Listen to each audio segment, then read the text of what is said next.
Se masturber t'empêche de faire des rencontres. En tout cas, c'est ce que tout le monde dit. Et si je te disais que tu peux quand même te masturber et rencontrer des femmes, tu me croirais ou pas? Je vais débunker toutes les théories fumeuses qu'on peut entendre à longueur de temps sur ce que l'on appelle aux États-Unis le nofap, qui a des conséquences sur l'homme et personne n'en parle. Tu vas découvrir que la masturbation peut être bénéfique si elle est pratiquée de manière appropriée et qu'elle ne constitue en rien un obstacle à tes rencontres, à condition de respecter certaines règles que je m'apprête à te dévoiler maintenant.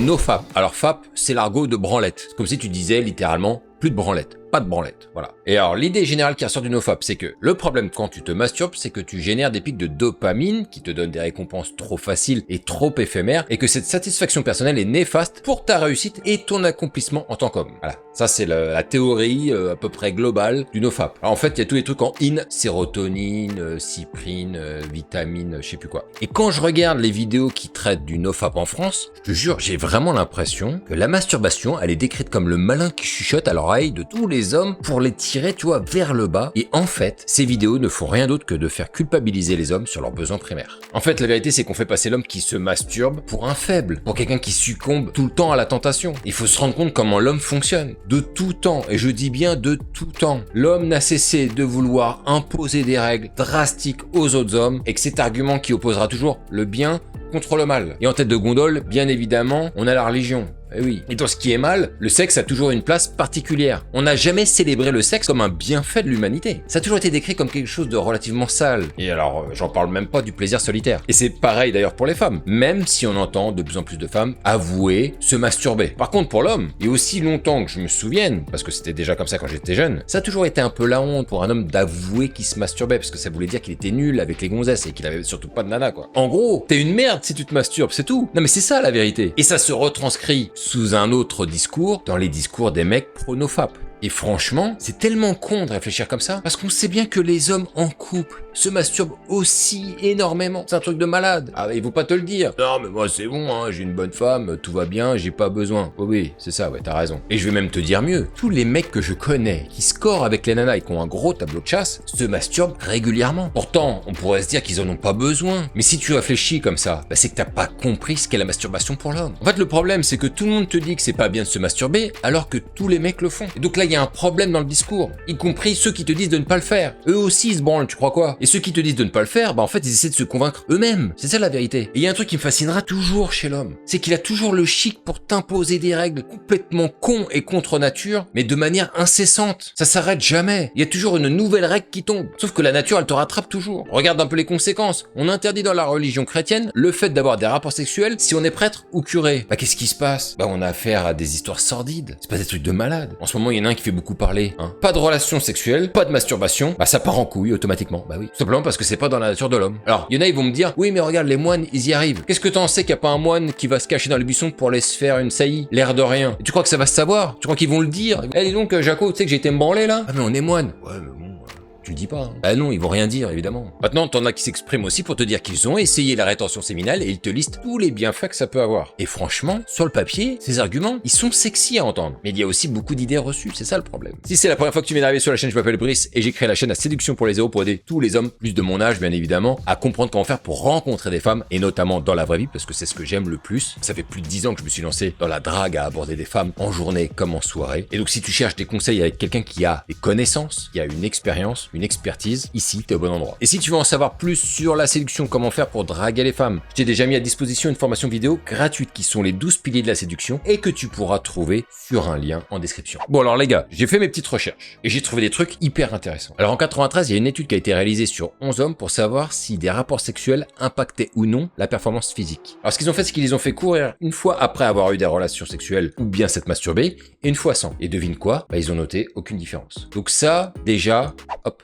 on balaye. Ensuite, la testostérone, parce que la testostérone, c'est quelque chose qui est relativement souvent évoqué chez les pro-nofap et qui te disent que éjaculer fait baisser drastiquement le niveau de testostérone. Alors, je suis tombé sur un médecin, le docteur Marimsi Karazon, et voici ce qu'elle dit. Lorsqu'on a des rapports sexuels, on se décharge de sperme, mais le stock de testostérone est conservé. Et pour cause, la sécrétion de testostérone n'est absolument pas liée à la sexualité. Cette pratique ne relève donc d'aucun fondement scientifique. Voilà les gars. ne t'inquiète pas, tu peux te branler tranquillement, ton niveau de testo va rester intact. Tu peux y aller. Et d'ailleurs, c'est une information que je dis à tous ces mecs sur internet qui font de la musculation tout le temps et qui ne te disent pas qu'après une séance, ils ont souvent très envie de niquer comme des malades et qui vont se dépêcher de rentrer chez eux pour aller se branler un coup. Voilà. Ils vont pas te le dire, évidemment. Par contre, il y a un truc dont on ne parle jamais, c'est le fait que se masturber fait énormément baisser le niveau de stress. Et on sait qu'à notre époque, il y a énormément de gens qui sont stressés. Dans Le Loup de Wall Street, lorsque DiCaprio discute avec Matthew McConaughey, quand ils sont au restaurant là, tu vois de quelle scène je parle, si tu te souviens bien, il y a Matthew qui lui dit un truc super intéressant. Il lui dit que ce genre de business, donc le trading là, la finance, je sais pas trop comment l'appeler exactement, si tu veux réussir là-dedans, tu dois rester relax.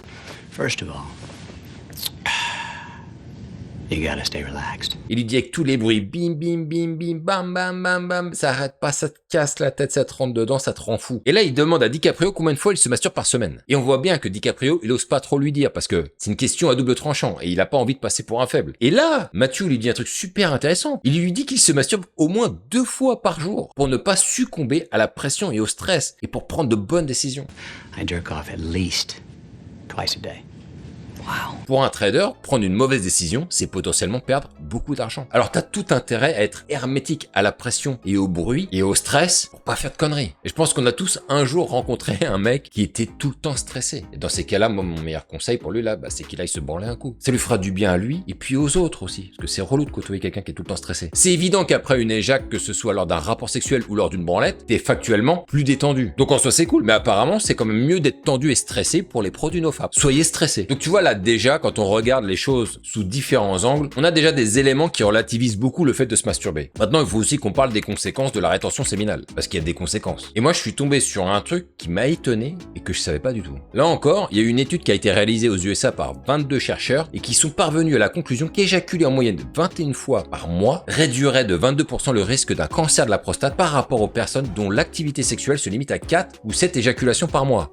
Attention, hein, c'est pas la même. Et apparemment, le sperme, lorsqu'il est stocké trop longtemps, il se détériore et ça peut entraîner des risques de cancer. Il pourrit le bordel. Donc vidanger de temps en temps, ça ne peut pas faire de mal. C'est un peu comme pour ta bagnole. Si tu fais pas la vidange assez régulièrement, il y a des dépôts au fond de cuve et ça pourrit. Mais sur la physiologie, le fait de ne pas éjaculer régulièrement présente aussi des effets un peu surprenants. Pour l'avoir testé moi-même à une époque pour voir, je me suis rendu compte au bout d'un moment que j'avais l'impression que ma queue était un peu comme endolorie, presque un objet mort. C'était assez bizarre comme sensation. Ça m'a fait limite peur même. Et d'ailleurs, il est souvent mentionné que le fait de ne pas éjaculer régulièrement peut t'amener des troubles de l'érection. Ça aussi, c'est ce que j'ai vu dans des études. Et franchement, vu l'effet que ça m'a fait à l'instant, j'y crois. Et l'autre chose, c'est que d'une manière ou d'une autre, si t'as pas de meuf et que tu ne te branles pas, dès que tu vas voir le premier cul passer devant toi, tu vas partir en coup direct dans ta tête. Et comme ça te met en tension de malade, t'es plus en contrôle comme d'habitude. Et tu fais de la merde. Tu te transformes en chien de la casse et t'es prêt à sauter sur tout ce qui bouge.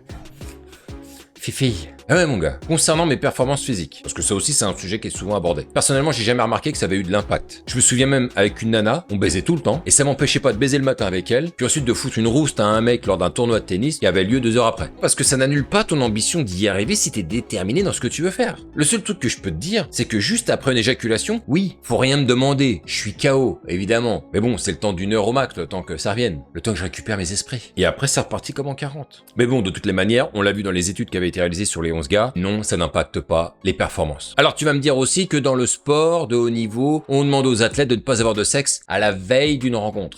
Ils font ce qu'ils veulent en fait. Moi je m'en bats les couilles, je suis pas un sportif de haut niveau. Bon maintenant les gars, on va rentrer dans le vif du sujet. Là c'est important. On rigole plus là. Est-ce que la masturbation est un frein aux rencontres? Oui et non. J'explique pourquoi. On l'a vu. Si t'arrêtes de te branler totalement, tu te transformes en chien de la casse et t'es prêt à sauter sur tout ce qui bouge. Donc pas bon. Dans l'extrême opposé, si tu passes ton temps à te branler, tu perds toute envie de rencontrer des femmes. Donc pas bon non plus. Et donc tu vas devoir faire un deal avec ta masturbation en fonction de qui tu es. Ce qu'il va falloir analyser, c'est les conséquences d'une éjaculation sur toi. La question c'est, est-ce que malgré l'éjaculation, t'as encore la niaque pour rencontrer des femmes, ou c'est tout l'inverse et t'es plus bon à rien? Cette question, elle te paraît peut-être conne, mais elle est importante à répondre. Parce que en fonction des répercussions de l'éjaculation sur toi, tu pourras adopter un comportement en conséquence. En ce qui me concerne, je dois gérer ma propre masturbation en fonction de ce que je veux faire. Et je ne m'autorise la masturbation que lorsque ça n'apporte pas de conséquences sur ma libido. Par exemple, si je sais que je vais rencontrer des femmes dans la journée, que je vais les aborder, ou bien que je vais boire un verre avec une nana, etc. Dans ces cas-là, je m'interdis toute masturbation dans la journée. Je ne fais rien avant de rentrer chez moi et que tout soit terminé. Ça, c'est ma manière de gérer ça à ce moment-là pour éviter que ça entrave mon appétit, entre guillemets, sexuel. Et le fait d'être séduisant. Par contre, je vais donner un exemple quand j'étais en entreprise. Le matin, je m'interdisais pas une petite masturbation le matin. Comme ça, j'arrivais à être tranquille et détendu, pas stressé. J'étais relax. Et en plus, ça me permettait d'avoir un certain détachement avec les collègues féminines qui, du coup, me faisaient pas trop d'effet. Et du coup, j'étais beaucoup moins sujet à leur séduction à elles. De la même manière, quand je me mets à travailler sur la chaîne et que je suis obligé de pondre des miniatures avec des nanas avec des seins comme ça, je préfère me masturber le matin pour me désensibiliser des femmes parce que tu sais pas l'effet que ça peut faire de te taper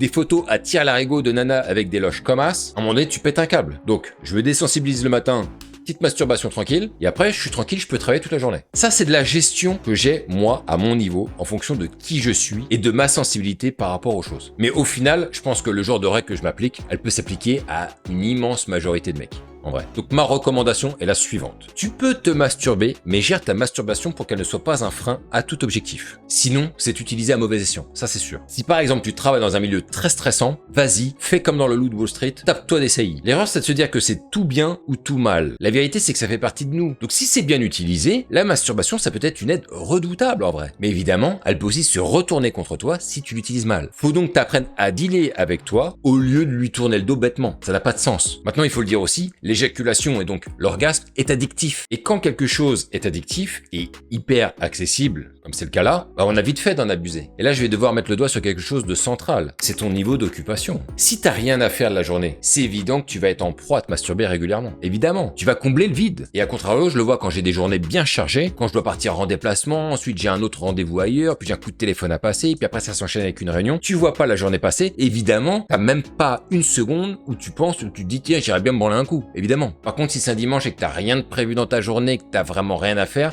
tu vas essayer de combler le vide en te masturbant, c'est sûr. Du coup, pose-toi la question de ton occupation personnelle. C'est ça la clé. Si t'es célibataire depuis longtemps, va dehors occuper ton temps libre à parler aux femmes. Et tu verras qu'après, tu pourras utiliser la masturbation comme une récompense pour les efforts que t'as fournis. Sers-toi-en comme récompense. C'est le petit carré de chocolat à la fin de la journée. Par contre, ne t'en veux pas, ne sois pas trop dur avec toi parce que la masturbation fait partie de l'homme. Toi, ton job à toi, c'est d'en tirer le meilleur parti. Et je pense que c'est franchement un avantage pour nous les hommes par rapport aux femmes qui elles en ont vachement moins besoin que nous. Rends-toi compte, t'as le meilleur anti-stress dans ton slip. Et ça mon gars, ça n'a pas de prix. Regarde le nombre de nanas qui partent en hystérie ou qui sont en stress, qui savent pas comment faire et qui n'arrivent pas à le gérer. Nous on a un outil, il est dans le slip bar, il nous permet de nous déstresser à la seconde. Voilà ce que je voulais dire sur le nofap ou sur le pas de branlette. Dis-moi si toi tu as expérimenté cette rétention séminale et partage-nous les bonnes ou les mauvaises choses qui en sont ressorties. Je suis sûr que ça pourra être de parfaits compléments par rapport à cette vidéo et ça pourra aider plein de gens. Sur ce, je te dis à la prochaine et vive ce putain de game.